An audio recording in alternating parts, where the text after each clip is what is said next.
7 pahala orang yang sekolah, dimudahkannya jalan menuju surga. Hal ini sebagaimana ditunjukkan oleh hadis Abu Hurairah radhiyallahu anhu, Rasulullah shallallahu alaihi wasallam bersabda, barang siapa menelusuri jalan untuk mencari ilmu padanya, Allah Subhanahu wa taala akan memudahkan baginya jalan menuju surga. Hadis riwayat Muslim. Ilmu adalah warisan para nabi.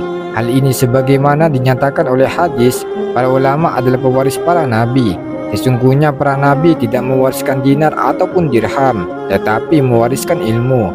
Maka dari itu, barang siapa mengambilnya, ia telah mengambil bagian yang cukup. Hadis riwayat Abu Daud, At-Tirmizi dan Ibnu Majah. Kekal dan akan bermanfaat.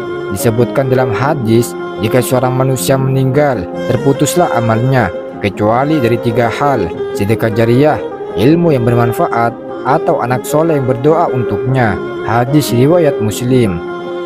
Perintah langsung dari Allah Subhanahu wa taala. Allah Subhanahu wa taala berfirman, dan katakanlah wahai Rabbku, tambahkanlah kepadaku ilmu.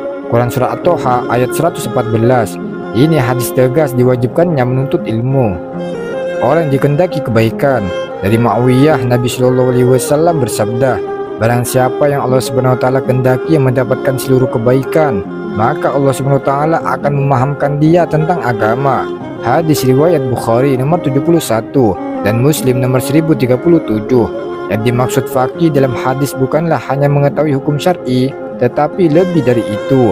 Dikatakan faqih jika seorang memahami tauhid dan pokok Islam, punya rasa takut pada Allah Subhanahu wa taala. Hal ini bisa direnungkan dalam ayat, sesungguhnya yang takut kepada Allah Subhanahu wa taala di antara hamba-hambanya hanyalah ulama.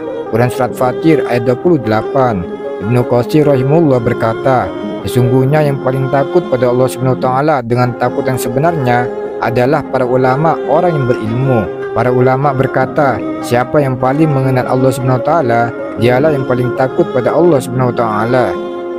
Diangkat derajatnya, Allah Subhanahu wa taala berfirman, niscaya Allah akan meninggikan orang-orang yang beriman di antara kamu dan orang-orang yang diberi ilmu pengetahuan beberapa derajat. Quran surah Al-Mujadilah ayat 11.